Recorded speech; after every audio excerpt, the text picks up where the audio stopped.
I even said to God, I'm like, you got me into this. I wasn't looking for it. So if you want it to be as successful, you go get the leads. Because they're not answering to me. They're not cooperating with me. I don't know about delegating to God, but go ahead. We're going to roll with it. So that's a new one for me.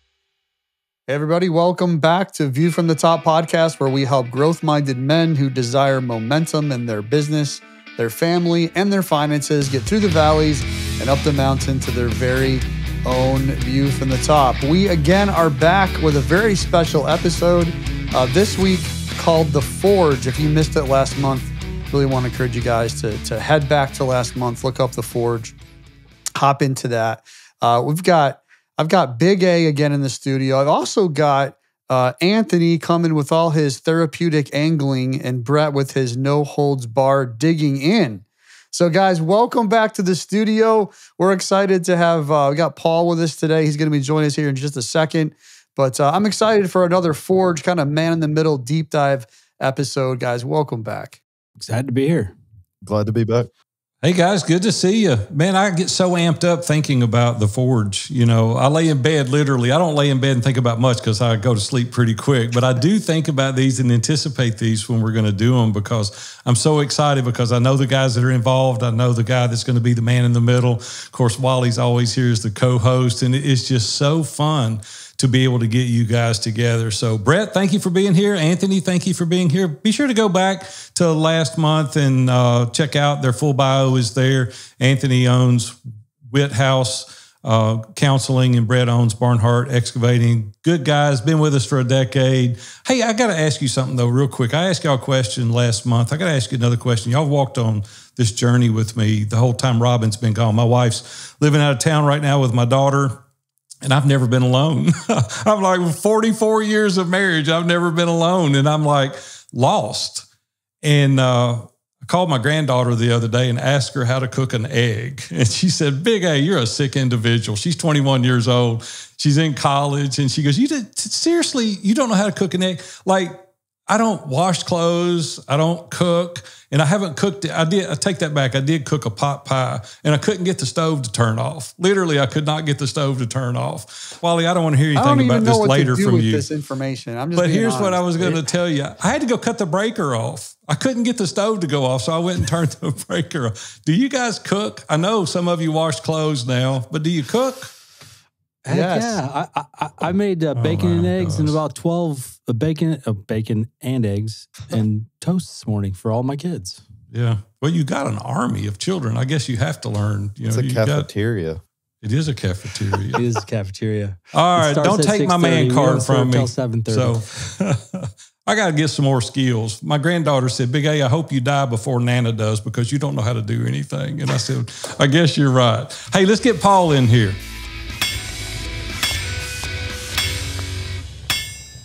Paul, good to see you, buddy. Man, hope you're doing good. It is so good to have you in the Forge today. Welcome. Great to be here, Big A, and thanks so much for having me. Yeah, just a little background about Paul. Paul's 43 years old. He's been married about 18 years, coming up on the big anniversary. I hope you're getting some plans in store for that big 20 years coming up just around the corner. We're doing it. Yeah. Those two boys keep you busy, though. You got a 15-year-old and a 13-year-old. And I've only met one of your sons, and I really enjoyed talking to him. I hope to get to meet him again one day. I want to meet your other son as well. Maybe you can bring them both to Nashville sometime. We can get to see those guys. Listen, Paul is a unique guy. He's lived in 5 different countries. I'm a little envious about that, if you don't know the truth. I've never lived anywhere but Nashville. I've just lived right here. You lived in 5 countries. You speak like 2 different languages. That's because you can't cook an egg, Big A. You're not allowed to travel if you can't cook an egg. I know, I guess. I'm always eating out. But Robin's a good cook. You can look at me and tell she's a good cook. But you hold 3 passports, and they're barely letting me continue to hold the one I've got. I don't know how you got to hold 3. But, man, you've recently started a really cool publishing company, and it's kind of a boutique author incubator, if you will. And you really help people publish some phenomenal books. I know I've sent you some clients and you've done a remarkable job. I want to thank you publicly for helping those guys. You've really done an outstanding job. we wanted to bring you in today. And so why don't you give us a little more background on yourself. Tell us what it is that maybe we could be of assistance to you today for. Thanks, Big A. And it's an honor to help anybody that any of you sends my way. I think right at the core of what we do has always been an insistence on authentically channeling that author's voice onto paper.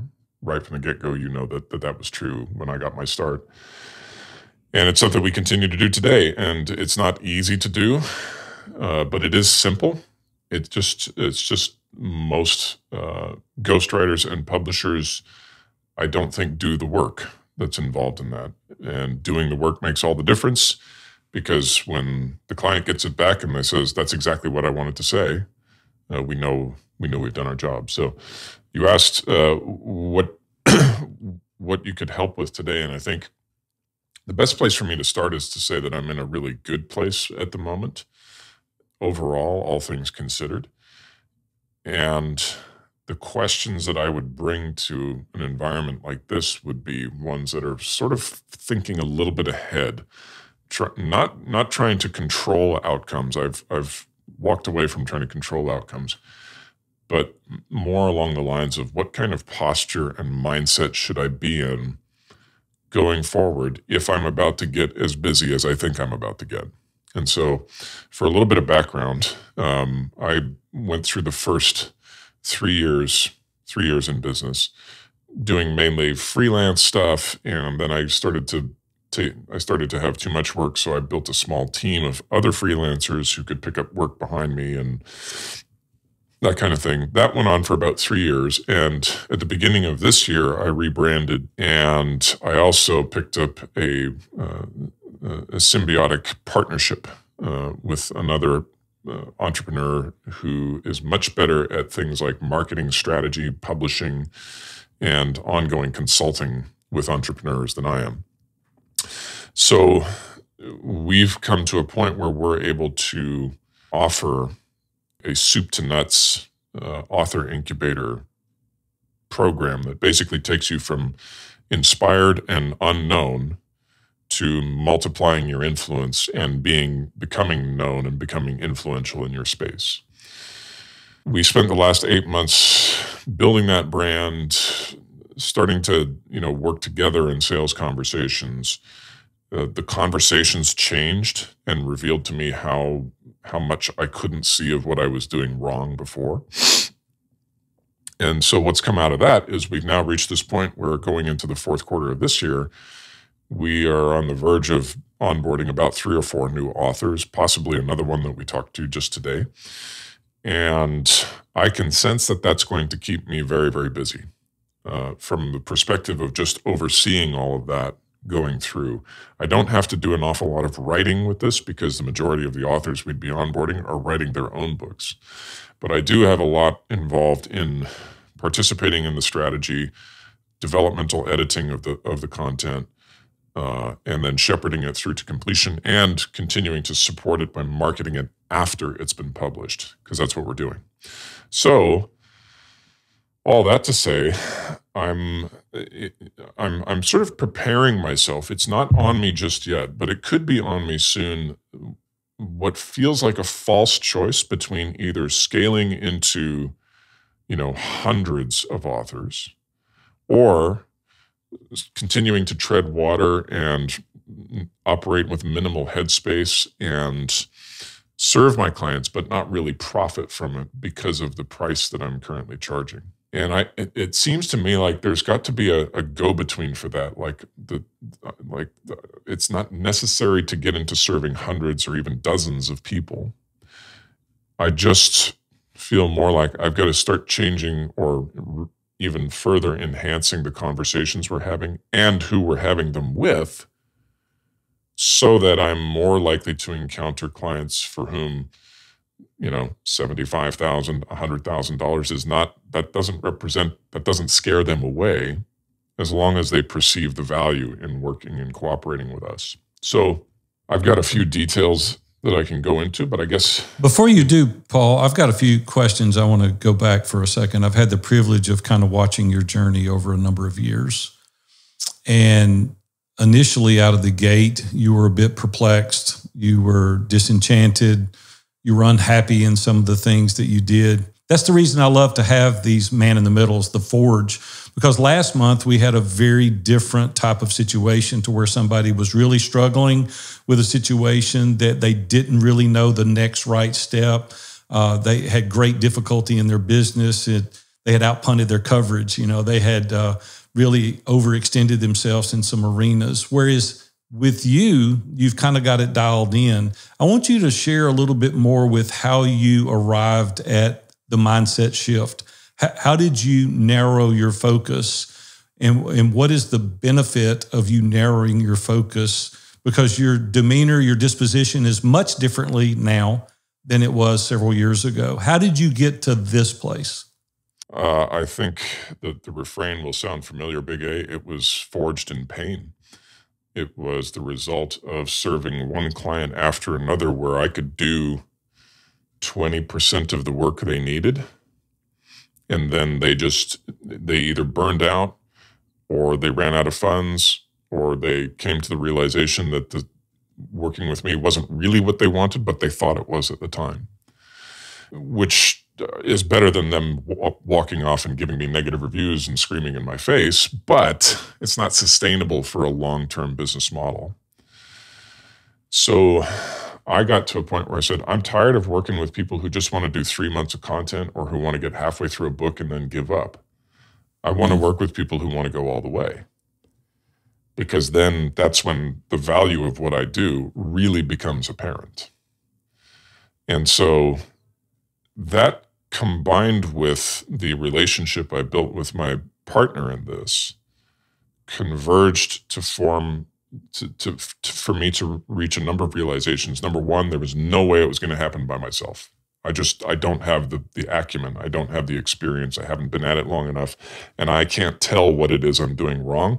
I just know that I'm like a broken clock with sales calls. I'm right twice a day, and that's about it. And that's not good enough. So I needed a more veteran perspective on what I was doing from somebody who had a really strong degree of familiarity with the industry, with marketing in general, with growing businesses and all that sort of stuff. And I had that person. And so through several conversations, we found a way to work together that benefited both of us and that he wanted to be a part of. The other thing that happened to me coming from 2022 to 2023 is I reached a point of exhaustion of chasing people to do something that they don't want to do, that they just think of as a sort of a romantic idea, but not really. That's what I was getting in the feedback from people. And so I made the decision that, okay, I'm not hungry, as in I'm not about to starve if I don't make sales on this. It's not feast or famine. I'm not, it's not the end of my business, and it's not the end of me if nobody really wants what I offer. So I started just having much more direct and straight up conversations. My business partner was helpful in showing me how this is done.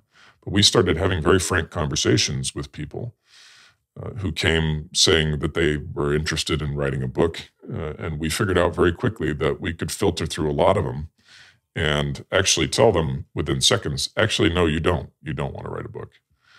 You want to become a successful published author, and that's a very different thing from writing a book.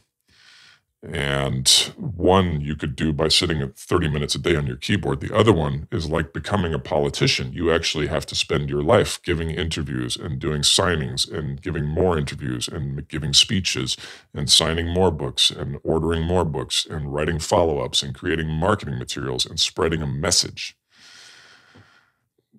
Those are two different things. And so for us, right, once we started having those conversations, the wrong people started going away. And we got into this narrow niche of the right people. And all of that, I hope this is a good explanation of it. That's what's brought it all together into focus for us. Mm-hmm. It's very perfect. I do want to go back. Paul, I was in your mastermind group, I think, when you wrote your first words. I mean, for this endeavor, right? Mm-hmm. And so being able to see you start and the journey that you've been on and that process of working through, like, how many times did you want to give up? Oh yeah, tons. Like a lot, yeah. And we're talking how many years? When did you actually start? Yeah, well, we're coming up on my 4th anniversary in ISI. I started in November of 2019. Yeah. So I think it's been cool to like hear when you started, be a little bit part of your journey along the way, and then to see you here being able to design some filters to determine, niching down and figure out what you going after. And you made a statement that I was like, holy smokes, that if you, it's not the end of me if no one wants what I have to offer. Mm. I'm not sure I'm not sure, like, in my business life that I've been, very few times I've been brave enough to say that. So I just want to say kudos to you on that one. Doesn't it feel so right, though? Doesn't that feel solid? It feels like this is a person with confidence that has a great product. Either you're brilliant or you're insane. Yeah. Right. Well, one or the other. And so both. he's doing the Seth Godin, do things that matter for people who care. And that's exactly what he's doing. Anthony. No, I was just going to say, Paul, when did this transition happen that we're talking about today? The transition for the mindset? Well, you tell me. Yeah, well, that began at the end of last year. And as a matter of fact, even before that, I think I was at the October 22 live event in Nashville, or it might have been the spring one, but it was one of I was going to say that was a small meetup, I believe. Okay, yeah, it was the spring one. That's right, because we did our small groups in the fall. So I was at the spring one, and it's like something snapped that was on its last, like the tooth hanging by a single thread or something. It just snapped. And I was just like, I don't know, something's different. I'm not doing what I've been doing up until now. And when I got home, that was where I just said, I'm walking away from this. I'm not chasing people. I'm not paying for leads. I'm not, begging people. I'm not doing any of that. And I even said to God, I'm like, you got me into this. I wasn't looking for it. So if you want it to be successful, you go get the leads, because they're not answering to me. They're not cooperating with me. I don't know about delegating to God, but go ahead. We're going to roll with it. So that's a new one for me, but that's a writer. That's a writer. That's a words that's guy a writer. Right there. Yeah, it is. Yeah, that's y'all duck any lightning you see coming our way. But anyway, go ahead, Paul. Well, funnily enough, he seems to have said, "You're on, son," because as soon as I walked away from it, a couple of interesting things happened. Number one, referrals that I wasn't looking for and wasn't asking for began to show up. And then the work that we were doing led to even more quality referrals. And so now we have, we've moved a couple of authors all the way to publishing. And now we had our first title this year. We had some great success with that book. And that led to referral. And then about 2 weeks ago, I went to Chicago, which is right about the time you called me about coming on the show, Big A. And when I came back, we had 3 or 4 authors all raise their hands at once and say, let's move to next steps. And so now that's what we're looking at, is we're looking at a pretty busy year and a half coming up with the way we're doing things now. So anyway, yeah, I mean, you're probably right. I might have overstepped myself with God there just a little bit, but he did answer it, because I haven't been chasing people, and I have not been out there prospecting, and I've not been out begging for referrals, nothing. Yeah, I can't even tell you the feeling of confidence that's exuding from you now. Not arrogance. It's void of arrogance. It's just a sense of confidence in your product and in your process. I love it. I love what you've done. I love that you narrowed your focus and that you're taking it down this path. What is one of the crucial decisions that you're up against right now? What is it that you're trying to solve for? I I have my reservations about scaling in the conventional sense, because I like the intimacy of working on a limited amount of projects with a limited amount of people who I trust to get them done. Now, I might be cutting myself off from other people I could work with and other projects I might like to.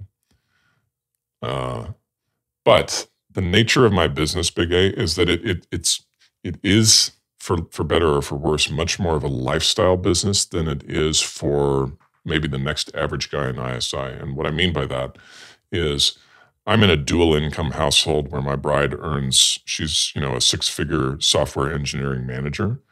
So I'm not feeling the push to make money or sink, right? Together, our incomes, we do very nicely. And you know our story. We just bought a brand new home in Arizona. We're living it up. We love the weather down here. We've got the pool and all that kind of stuff. So I'm not hurting, even if my business doesn't earn a dime. And I've had to just come to settle with that, even though I felt responsible for it for a long time. I kept fighting it and fighting it and fighting it, and nothing changed. So I said, okay, well, then I'm just going to roll with it the way it is. But what that's revealed to me is if I get too busy with too many clients, then my family will begin to pay the price for that. And my faith will begin to pay the price for it. And even my fitness might begin to pay the price for it. And I don't really want to get out of balance for the sake of just getting more. I want to see if there's a way that I can continue to work with a handful of clients, but be paid quite a bit more than I have up until now for working with them. And experience suggests that's possible because I'm charging quite a bit more than I used to charge when I first started out. And I'm not really doing a whole lot different functionally with the work. Yes, I'm bringing more expertise and knowledge and resources to it, so there's that. But in terms of the product I deliver, it's the same as it ever was. It's top quality, but it's not, I haven't evolved it to a rocket science or anything like that. So I would just say, I'd like to find a middle road between scaling numbers versus just kind of treading water where I am. Because if I continue to do it at the way I'm doing it, at the rate I'm doing it for, it can get overwhelming. And it can start to feel like it's not worth it, like I'm not paid enough for what I'm doing. And I don't want to do that. I'd much rather be paid more, or I don't know what other alternatives there are, but I don't want to be overstretched for too little compensation, I guess is what I'm saying. I just want to say this, Paul. You had a quarterly meeting with God last quarter, and you set a sales goal for him, and he's hitting that sales goal for you. And if you have the next sales meeting, are you going to tell him that that's enough? Am I gonna tell him that that's enough? You're going to tell God that's enough? Enough prospects? He's your salesman. Huh? Enough prospects? Well, yeah. You said you just give it up, and it's in his hands. And he's blessing you with all these leads. And now, what are you doing with them? You hear what I'm saying? It's who decides when you cut it off? And you delegated that sales. That sales is coming. And now you don't like what he's doing for you because it may affect your life. And what can he do through this to make a bigger impact in this world? Okay, so to clarify, it's not that I don't like what he's doing. It's that I'm concerned that I won't be able to, I will become overwhelmed to the point I can't attend to the other things that he has also given me that require my, sufficient time and attention. I like what he's doing. I'm not upset with that. And I wouldn't say no to more. I'm just not sure that the right thing to do based on how my life is balanced is to 10x the amount of people I'm working with. Does that make sense? So let me ask I feel like I want to go 17 different directions here. So earlier, Well, way earlier, right? We got the documentation. You filled out a survey, so we have a little bit of background.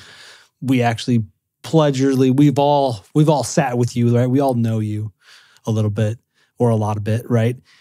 Why change anything? Your survey, if you just read your numerical survey that you get, the numerical part of it, your life is perfect. Mm-hmm. So why change anything is the first question I come up with in my head. Say, why change anything? And then the second question actually Brett got me going a totally different direction was maybe it's, and I don't know your whole story. I mean, we've had meals and I still don't know your whole story, right? Mm-hmm. At least the last couple of years. Maybe that's exactly where you need to go because that's going to force you to trust him. Mm-hmm. Because you can't do it. Like I heard worry. I heard a whole bunch of like clinical words that you didn't say come out of your mouth like just a second ago when you're like that pressure or whatever word you use. I didn't write it down. If I don't write it down, I don't remember what you said. Overwhelmed. When you said that, the way you said it, the intonation, all that, I heard a whole bunch of red lights go off in my head. And just because of the way you said it and who you are and what I know about you, it said that's the place that God wants to grow you. Potentially. I'm not a prophet. I don't have that gift, so don't listen to me like I do. So you mean by the way I said that, it's likely that God does want me to scale into much larger numbers. Brett asked the question, are you going to cut off your salesman? Mm-hmm. And what I heard you say was, if I cut off my salesman... You signed him up, by the way. Let's be clear. You signed him up, you're delegating to him. I'm telling you, he forced me to sign him up. I couldn't get anything done. I said, then you go do it. Yeah. He's showing you. And that's where I heard, when I coupled those two things together, that, oh man, maybe that's where God wants to show you, well, no, let me help you with this. It's not actually me helping you with the sales. That has nothing to do with it. It actually is, let me help you with moving through this. Mm-hmm. And this being the ability to do those things. Because if we're not really, we haven't gotten into this a ton on at least the shows that I've been a part of yet, but you have a strong faith. Like I can see that in the way that you talk and the way that you integrate and the way that you do what you do. I mean, this is where God wants to push you potentially. A huge growth potential. Like I looked at your stuff and I'm like, Paul doesn't have a problem. Why would he even come on this? Mm. Like that's what I thought to myself. That's a super selfish way for me to think. And when I said it, I knew that. But I'm like, what's wrong with this? Like he doesn't have anything here. But maybe God wants to push you. And I'm not saying we have to have problems. Don't hear that. But I mean, maybe that's where it's at. Paul, I had a very similar situation here at View from the Top. For 3 years, I put a ceiling on ISI. I said, I'm not growing anymore. Mm. And in my quiet time one morning, God goes, you know what? I gifted you with all those men, and I'll decide when you quit growing. Mm. And I was under immense conviction because we're changing lives in so many areas. And I went to Kevin, we call him Wally, went to Wally, and I said, hey, God's really convicted me to take the ceiling off and let's go. And lives are being changed as a result of it. I wonder if you're in a similar situation. I wonder if you've got this inordinate ability or these skills to really craft something amazing that you should scale to a much higher level and use those skills that you have, that you've been gifted with, to take this thing to a whole nother level and do it the way people have never done it before. Mm. Maybe it's not all about just your lifestyle. Maybe it's about something much greater. I want to challenge you right there. Because as you guys are talking through this, I'm thinking, my gosh, like I think you use the words, you're choosing a lifestyle business. That's the word that you chose. And interestingly enough, we actually have an episode coming up in the coming months that's scheduled. It's not a Forge episode, but it's another episode with another co-host actually. Talking about the difference between like scaling and lifestyle. And so that's going to be an interesting one. So we'll let you know when that comes out. I'm sure you'll see it, but you use that word lifestyle. And I think lifestyle, if you've identified what your time freedoms are and what's important to you, you mentioned those things that are important to you with your family and your fitness, and those are all great, right? But historically, when you think about opportunities and growing, you have one lens that you're looking at that through right now, which is like, that means more people. That means more headache. I've done that. I don't want to do that anymore. And I would encourage you to think, just like when you say, hey, God, I'm not going to do any sales, like it's got to be up to you. And he says, okay, here's some work, maybe a little more than you can handle. He's already shown you how to develop relationship you use the word partnership in a business. Mm-hmm. Well, what if you start looking, what if the direction he's taking, I'm not saying he is, but what if the direction he's taking you is to bring other people alongside of you that are more like you or more like your other partner, that have some abilities and skills that want to join this kind of like co-op community, if you will, a business that you guys have, this emissary that you have. I mean, I'm just saying, like, that's a pathway that maybe doesn't seem conventional, but yet doesn't cut off, God at the knees, if you will, with the blessing that he's given you, because you have this in a lot of ways probably situationally developed over time. You've got some limiting beliefs about what's possible. So I want to circle back, Anthony, to your question. You hit the nail on the head. If I look at my life right now, it is exactly the way I want it. In fact, one of the things I've been asking God recently is, what should I even be dreaming about? I'm awake in my dream. I'm not, like, there isn't anything in my life that I don't want right now. I mean, other than my lower self, right? But that you can't get away from.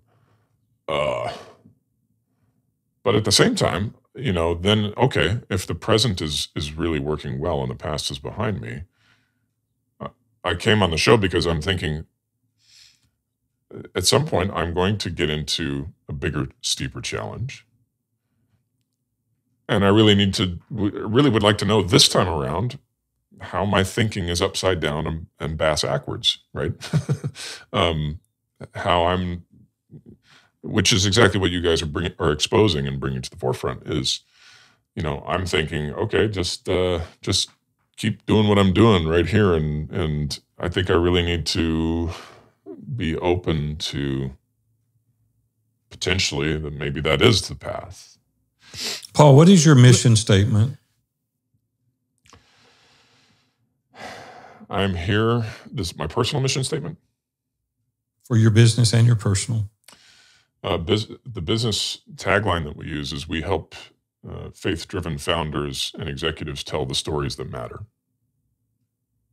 Okay, so that's the tagline. What is the mission of the business? I haven't got it that broken down. I couldn't tell you. Okay.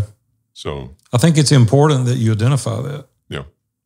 So that you can then make these decisions on whether it's a lifestyle business just to support Paul and his family, or is this to offer services or other opportunities for people to grow. I think about the Green family with Hobby Lobby. They had a great business. They had one business and they were doing phenomenally well. And they could have bought everything that they could have wanted. And today they give away billions of dollars to further the kingdom. They have 50,000 employees that they provide for.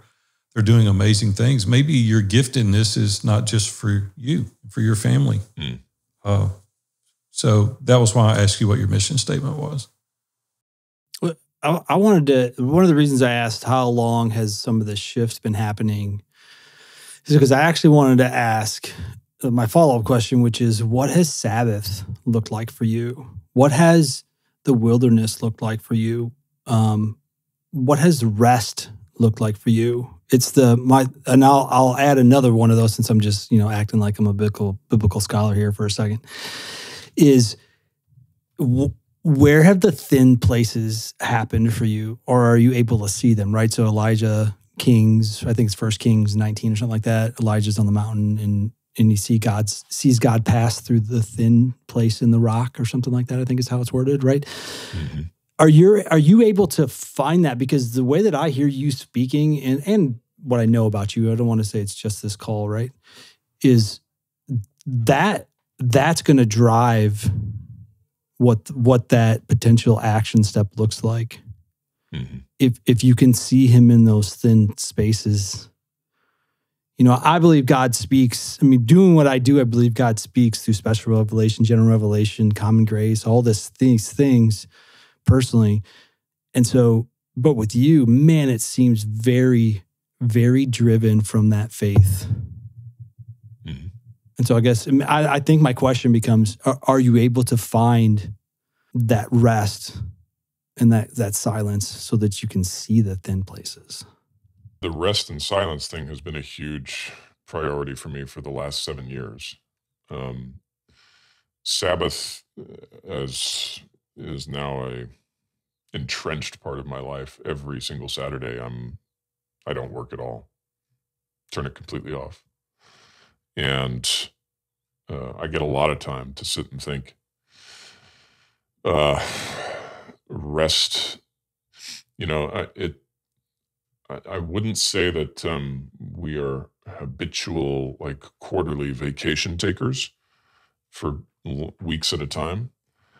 I would say that on a daily basis, I seek to find rest in between doing work. And then we do take vacations now and then, and I observe all of the appointed times and festivals. And so next Monday, for example, is Yom Kippur, and I'm taking it off. I won't be working at all. So you're right, it is very central to me. And I do keep my ears open. And the most recent thing I heard, and maybe this will be a clue, the most recent thing I heard was somebody asked me, where do you see all of this going? In the context of, of actually articulating what is the vision for your life. And it came to me instantaneously. The vision for my life is what it says in Proverbs, right? It's the glory of God to conceal a matter and the glory of kings to search it out. Which makes it kind of awkward for me to do traditional vision casting, like this is what I want it to look like and this is who I want it to be. Like it's not impossible, but it's just, it's always a mystery, always a frontier right in front of my face. I don't know if I'm answering your question though. I want to, before I talk too long. No, and we can kind of start moving forward a little bit. I think ultimately has your God spoken to you? How has he spoken to you? Do you know how he speaks to you? If he's not speaking to you, are you taking the time to figure out how it is that he's actually speaking to you? Because he is. Mm-hmm. That's like 6 things or something like that. I don't know why. But that's really what I'm getting at. And because that's going to, I think, drive some of this with you. Mm-hmm. I might not say that to the next guy or to Big A or to Brett. I might, but I think, like I said, I think God speaks in different ways, personally. Yeah. So, separate question. How much does the business rely on Paul? I would say at the moment, I'm struggling to put a number on it, Brett, but I would say it's more than 50%, but less than 75%. So that's when I think about growth. I think about all the people I think about that talk about the same thing. I struggle with the same thing. And I ask myself, so if I stepped out of this business today, something happened to my wife, my kids, myself, I leave for a year, is there anything left? And if I answered no to that, then I didn't build a business bigger than myself. I'm not truly a business owner. I'm an employee to a business. Mm-hmm. It requires me to be here. And you're living in a dream, but that dream could wake you up at any point and you're no longer living in that dream. No. So that's the things that I would think about. And even going back to your mission statement, if you're truly going to make an impact, then it still revolves around Paul, and anything can happen to Paul. I mean, look at what Big A's been going through. Mm-hmm. And if it was built around him, what would be left for all the men that's getting life-changing moments through ISI, right? So I think you need to think about that when you think about growth, because selfishly we can look at, well, it's pretty good right now. Like it's pretty good. selfishly, how many team members you have? 4. So how many of those would you have to get rid of if you were out of the picture? I have them all working on, well, no, that's not. I mean, and you don't have to, you can think through that. So Yeah. I just want you to kind of see that, to say, hey, what if I step back and I continue to take this in and I truly build a lifestyle business that requires 10% of your time? Mm. And you're bringing other people on this journey with you to make a difference. Mm. Rather than, oh, well, this is going to require more of me. Right? Mm. Yes. So I think about the disciples. Well, I'm going to go make a difference in 4 people's lives and then I'm done. So I don't know. I would challenge you to think through that as you think through this growth and the next steps and direction for yourself. Is, are you really building something bigger than you? And if something was to happen, are you okay with not building it to run without you? Yeah, that's a good question. Thank you. Paul, let's talk about price for a second. You said that in your current situation, you would have to increase the price. What dictates the price? So one word I would add to that, Big A, is I feel like I have to increase the price. I don't know that I do necessarily, but at the moment, I've been going off of a simple model, which is that there's the cost of fulfilling the work, and then there's the margin I want to make on top of it. And usually what I do is charge a little bit over double the cost. So it's usually around a 50% margin. Now, that's with some of what I do. There's other stuff that I do where I'm doing the work, so it's 99% margin, but it's 100% of the work too. With this season of... Which of those 2 models are you wanting to pursue? The first one. I would much rather my team is doing the work, and I'm the quarterback who pulls all that together, the strategist, but I'm not actually doing the execution.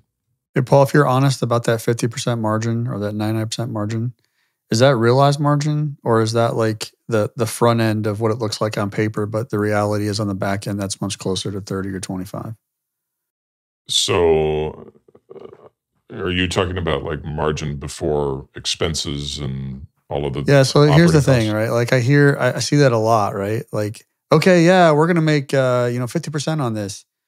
And then all said and done, at the end of the day, with all the extra time and all the stuff that we didn't anticipate and just being nice to our customers and all that, which is great, we end up with 30% or 25%. And so we're walking around thinking we're living off 50% margin. In reality, it's like half that. I'm not saying that is the case for you.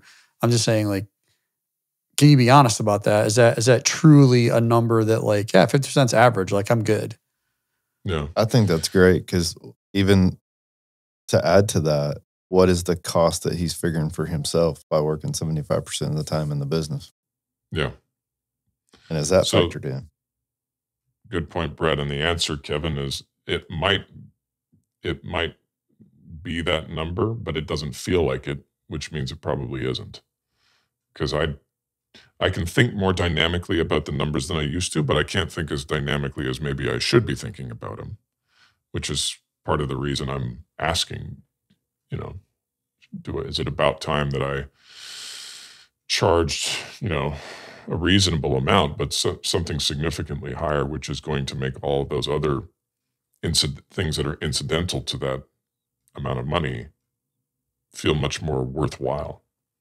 Paul, you really need to learn the numbers. Brett is really good on numbers. That's one of the reasons he's here. He started is talking he's about really that, and I was dialed like, in. "Uh-oh, Brett, man." Yeah. He put his mic on mute, and I was like, "Dude, Yeah, he's gonna he wind. did. He's He winding did. up right now." And so you can't make decisions going forward with what we're talking about now till you know the numbers. Brett, you want to speak to that for a minute? Because you really are a master at diving into the numbers. Well, first thing I think of is going back and listening to last month. And by not knowing the numbers, obviously you hear that he overpunted himself. And It just the first thing I thought of is, what do you know that you're acting like you don't know? And then you exactly said it. He's like, you said it's probably not true, and you can't make a strategic decision without knowing that exact cost and what does your customer really look like, right? And for me, so here's how I look at it is, here's where I want to go. I know the direction, and I just say, hey, I'm going to go from Oklahoma to Canada. I know it's this many miles. I have this much fuel. I need to head north, and I need to stop and get gas at 300 miles. Okay. Well, the last guy didn't know any of that. I don't even think he had a compass, possibly. And he's out of fuel sitting on the side of the road trying to figure out what to do. So what are you going to do when you run out of money? Now, I don't know how everything works inside of your business. Maybe you don't have to deal with that, but that's a set of gauges that's just like in our vehicle every day. And we got to know those numbers. So very, very important. Point taken. True. Everything I see, everything I read, no disrespect to your business or my business or anybody's business, but it's really a high-paying job at this point. Mm-hmm. It's not a business. To Brett's point, if you're working 50 to 75% of the time, my fear in that is if something were to happen, you were to be, run over by the proverbial bus, whatever that looks like, how would your family be taken care of? How would the members of your organization survive? So strategically, what are some of the forecasts for you in looking out for this to become more of a business instead of just a high-paying job? Yeah, I don't know that I'm ready to answer that, Big A, other than to say that, what I've already shared about the influx of new author clients. But I don't have numbers on that yet because we're just in strategy phase right now. So the budget that we'll earn from it becomes more apparent once we have agreement on what they're going to do. This is a good place to pause for a second and just say this, that I'm kind of glad you didn't have the answer, because it's our very reason that we do the man in the middle, right? We all don't know all the answers, and we get insight, and hopefully the guys today are giving you some things to create a pause and say, hey, what would I do in that scenario? That's the very reason we do man in the middle.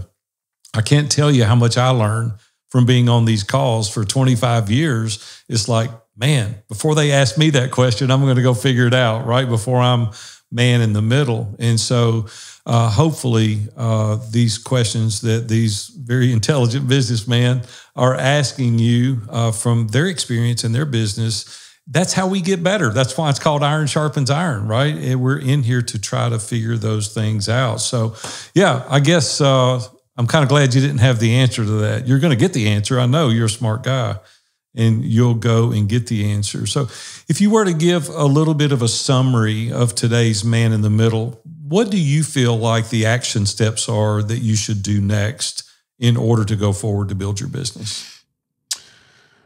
Well, I think for thinking about my mindset for the future, I feel less uncomfortable than I did when we started about being open to the idea of scaling to large numbers, because of some of the things you pointed out, right? Number one, it's still not a business the way it would be or could be if I pursued that, allowed it to happen, et cetera, et cetera. But also, it reminded me of some of advice I've given to other guys in ISI when I'm not in the hot seat, which is, what is the undiscovered joy that you pass up on by building an artificial fence in front of yourself and not going after that? And so, of course, there will also be undiscovered pain there, but we're not here to avoid pain if it's necessary for growth. And so I think that side of it has been helpful, just to put my mind out there on the table and have you guys pick it apart and say, well, I get that, but you're not thinking about it from every angle that you could. I think that's really good. And then tactically, I do. I do need to spend more time with my brain trust, as it were, on numbers, which I haven't done for a while, and say to myself, this is not satisfying me. And probably part of the reason is that I'm not charging a rate that reflects owner compensation, expenses in the business, and the cost of fulfilling it. Plus, what does it mean to me? What does it require of me to participate in that? Or who do I need to bring on board to continue to provide the same level of service, but I'm not the one doing the work? How's that for an answer? It's good. No, I think it's good. I think you're spot on. We're going through this together. All of us are in our businesses. We each have different hurdles at different times to go through. And about 3 years ago, Wally and I started talking through what View from the Top was going to look like. And at that time, I was involved in every aspect of the business. I was leading 7 or 8 groups, and I was involved in the finance, and I was involved in operations. And over a 3-year period, it's taken that long to get me out of all those groups and to get me out of the finance and to get me out of operations so that I can live in the spot that God has so gifted me with, and that's the vision casting. And I love the interaction because relationships matter most to us. I love the interaction with the men. And I think you've got to do that same exercise. You've got to really think through where your giftedness is, what it is that only you can do. Where do you bring the most value?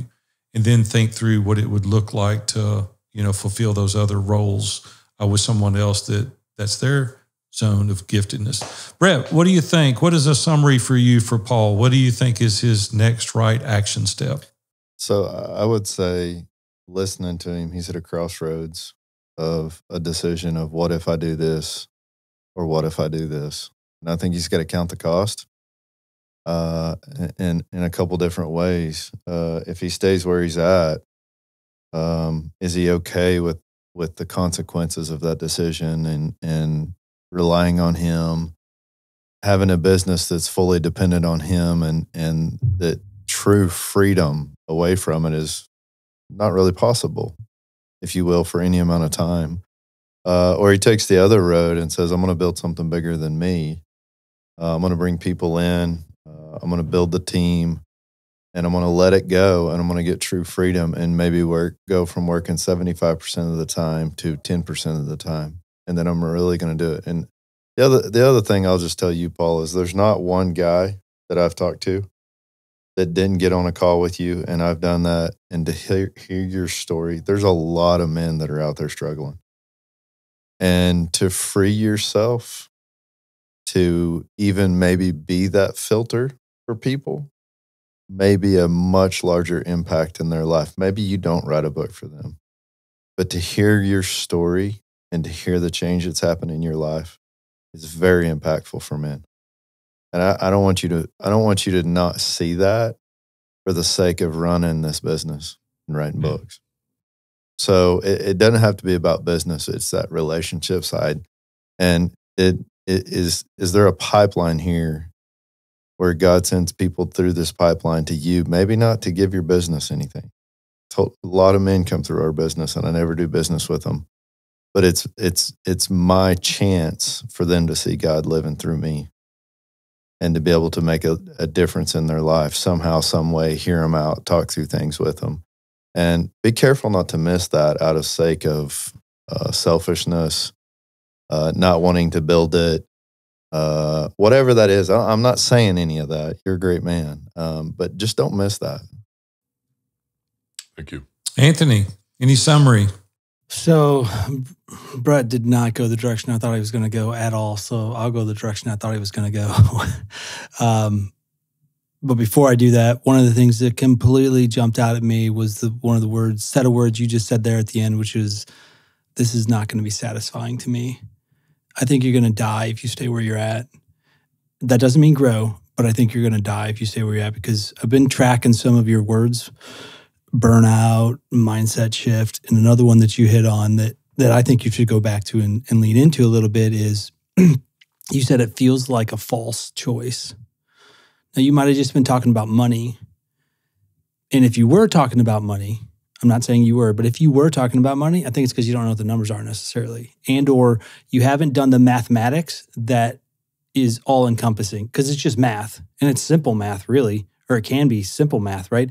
How much is Paul worth? How much is he worth to the business? Remove Paul from the, like, it's straight, like I was doing a little bit of spreadsheet, and as we were sitting here, like, it's simple math. I don't think there's clarity enough there to be able to figure out, should I raise my prices? Shouldn't I raise my prices? But I don't even think that's the question.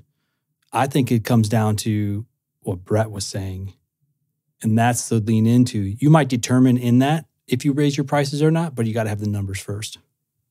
Wally, any summary for Paul? Yeah, I mean, it's pretty cool that you're in this season of being on top of the mountain at the moment. You know, Anthony mentioned the survey, or the scorecard, as we call it, success and significant scorecard you filled out. It gave us a ton of context to where you're at. So if I look over all that scoring you did on your personal self-care, your spiritual well-being, your relationships, your professional endeavors, and your financial pursuits, like, yeah, you're on top of the mountain, and enjoy that. Right. At the same time, we all come off that mountain at some point, and there's going to be a valley. And I think about you and where you're at, of like, it's almost like, man, is there a way for me to avoid having to cultivate again? You know, like, is there a way to avoid that somehow? Like, do I have to go back to, because we only know what we know, right? So I mentioned this earlier, like your mindset of what it took to grow before. I would encourage you to think, is there some pushback there? Because, hey, I've done this and it sucked. I didn't like it. It was, I felt like I was chasing my tail and all that. Like, I really think if God's blessing you as he is, and he's giving it to you, I'm with Brett that I wouldn't shut the door. I wouldn't have that limited mindset that this is only a lifestyle business for you. You can still have a business that doesn't require you and have a great lifestyle. You absolutely can. So maybe pray through and think about how to solve for growth differently than you might be conditioned to. Well, that's going to be my summary as well. I think you've got a distorted view of what the ownership of a business could look like because it's larger. There could be a lot less requirements of you as you have a team and a very devoted staff, people with other gifts and skills. I think that you and your spouse should get together and you should pray through, think through, because I do know that you're a man that seeks God's direction, and see if he really gave you the amount of skills that he's blessed you with and the abilities that you have just for this simple lifestyle. I'm not saying it's not, but I'm not saying it couldn't be something amazing, that you change the trajectory of the publishing industry and that you touch lives that are beyond anything that you can possibly imagine today. Because I know you feel like we do. We only want things that can be explained in terms of God. And I would just be open-minded and have the abundance mindset, not a scarcity mindset, and not think about it being just for you and your family. So we're going to reach back to you for a level of accountability. We're going to see what those steps that you've laid out that you're going to consider. Look at your finances, think through which fork in the road you're going to take.